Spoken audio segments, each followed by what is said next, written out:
So today I want to talk to you about mantra and how you can utilize mantra in your life, but specifically I've been using it to better explain manifestation and the problems with the manifestation techniques that are rampant on social media.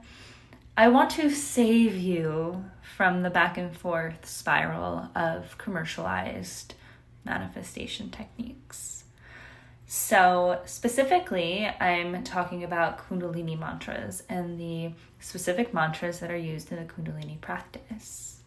I'm going to give you the lowdown on how it affects your energy, and I'm going to specifically be talking about the Adi mantra, Om Namo Gurudev Namo.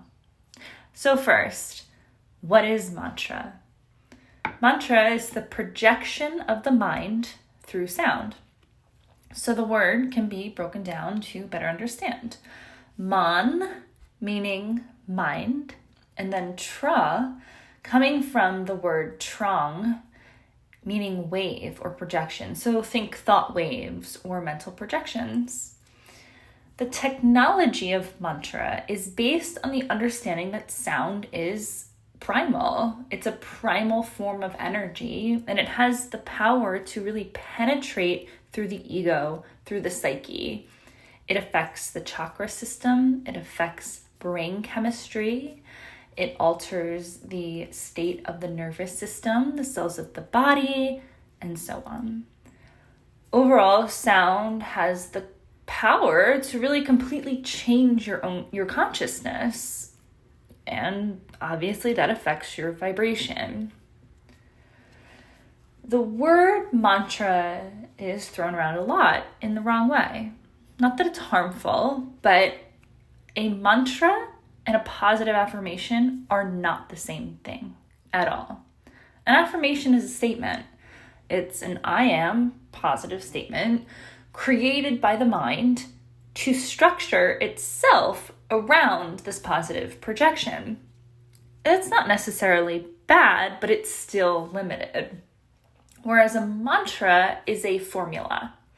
It is a quantum patterning that utilizes the primal sound vibration to elevate one's own frequency and consciousness, to project the fluctuations of the mind towards infinity as opposed to the finite, the limited, beyond what we can perceive in this illusion of time and space. If one must choose between using mantra or positive affirmations and going through limiting beliefs and writing down a billion bajillion times that you are worthy of wealth and abundance, let's go with mantra.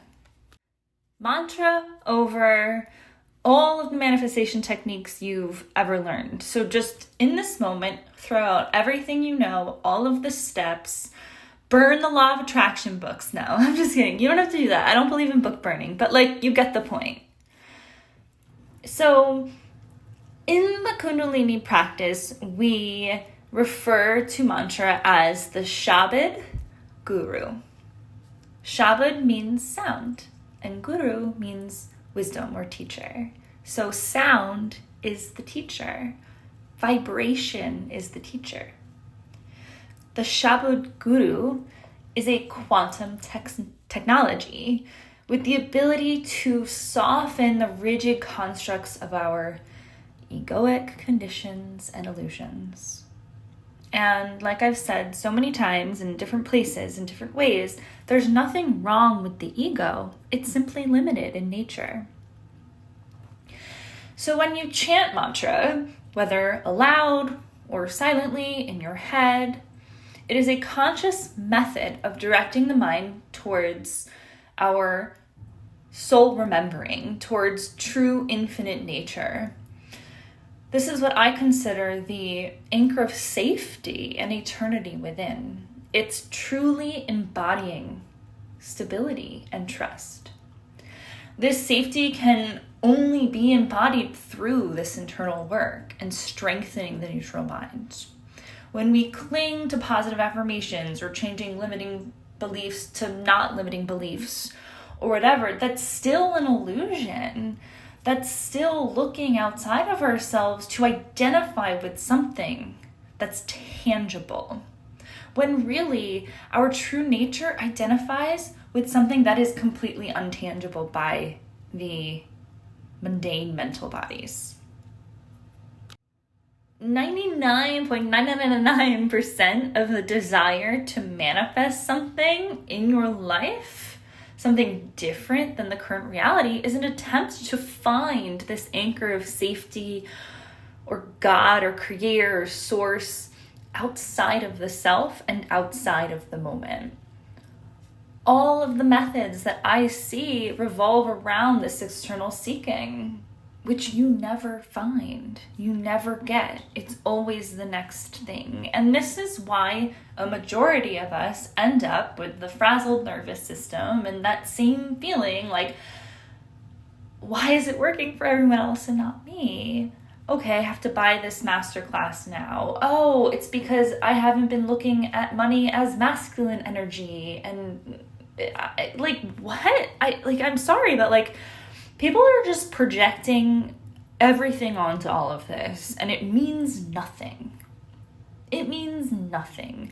Yes, we have limited perceptions on what money is because we live in a fucking weird-ass society, right?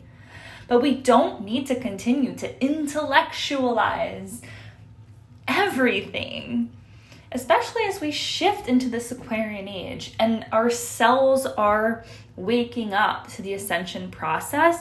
These old earth techniques, or as someone that I love on Instagram, Wisdom of Eden, sorry. I'll link her thing in the below, but she comments on one of my posts about this and she's like, no more basic bitch manifesting, it's on. And I agree. It's it's too much. So let's agree that your mind doesn't need to figure out any more steps or convince your inner being that you're worthy. Your soul already knows beyond what your mind will ever understand or imagine. Therefore, the true power is in directing the mind with mantra unto infinity, beyond the fluctuations. The practice and reverence for chanting dates back thousands and thousands of years, and it's based on the science of Naad yoga, Naad yoga. So Naad is the essence of all sound, and Naad yoga is the experience of how sound vibrations affect your physical body, affect your 10 energy bodies, which the 10 energy bodies I will be talking more about in my free 11-day challenge that you can find in the show notes and also on Instagram, all that. Anyway, so the experience of Naad yoga is how it affects your body, your 10 energy bodies, and your spirit through movement of the tongue, the mouth, and the chemical changes in your brain. So the upper palate on the roof of your mouth holds 84-ish meridian points. And the movement of the tongue in the patterning of the Shabad Guru of the mantras affect the hypothalamus area of the brain, which is connected by blood vessels to the pituitary. It regulates vital functions of the body, your mood, your emotions, and so on, your frequency. So using the quantum technology of these mantras to command the mental body with rhythm and sound and concentration and breath will alter your vibration without having to think oh my God, I need to vibrate higher. Da, da, da, da.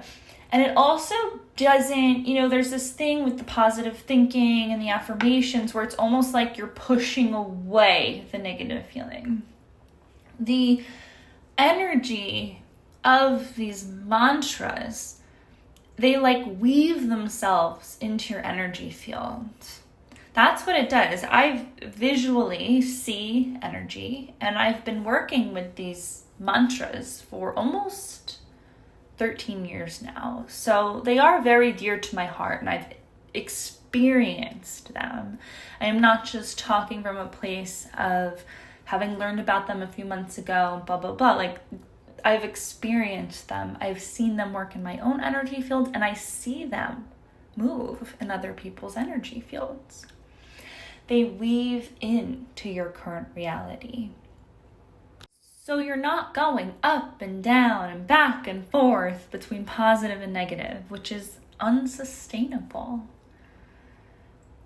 The mantras give you a steady base, a center point.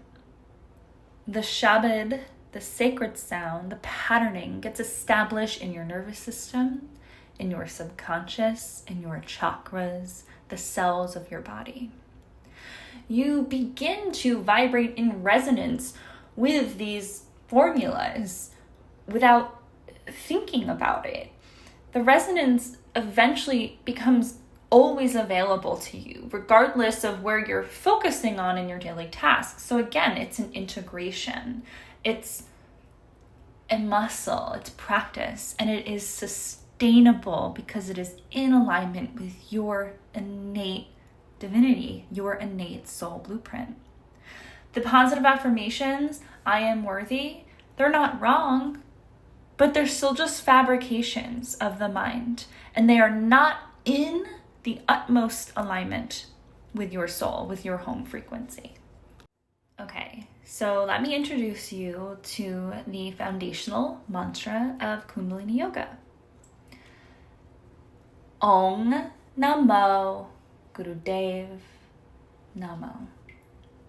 I will link in the show notes, you can read it, and I'm also going to add on a song that you can use to practice the mantra at the end of the podcast. So Om is O-N-G.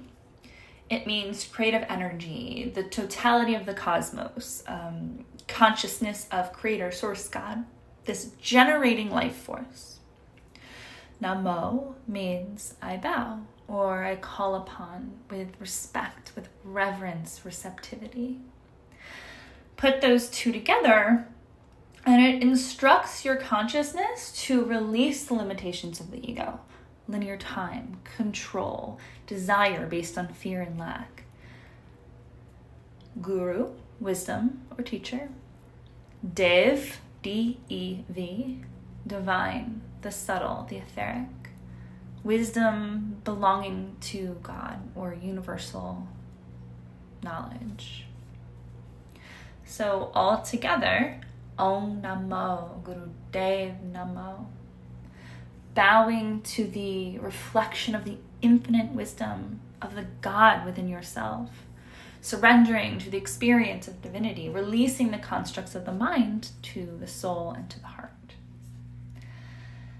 So, that was just a little intro talk about mantra. And there is so much more to come. If you are feeling excited about this, join the totally free challenge in my Facebook group. Link in the show notes or on my Instagram. An 11-day together practice Kundalini Yoga to manifest. We will be going very deeply into all of this together. And then mid-April, I am releasing my live program where we will master our manifestation with Kundalini Yoga, mantra, meditation, all the things.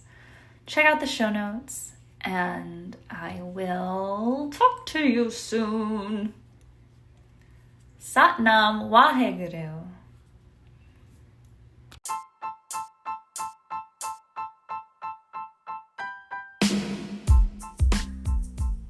Thank you so much for listening to this episode of The Cosmic Tea. Please don't forget to like, subscribe, share on your socials, leave a review, tag me, share with your friends. All of the things really help me, and I appreciate it so much. Also, if you want to hear from me every single Monday morning in your email, subscribe to the Magic 5. It's a free newsletter filled with Starseed Transmissions, magical tidbits, astrological happenings, and of course, unhinged human riffs on life. Show notes, baby. Take a peek, click it, subscribe, and I will see you in your inbox. Bye.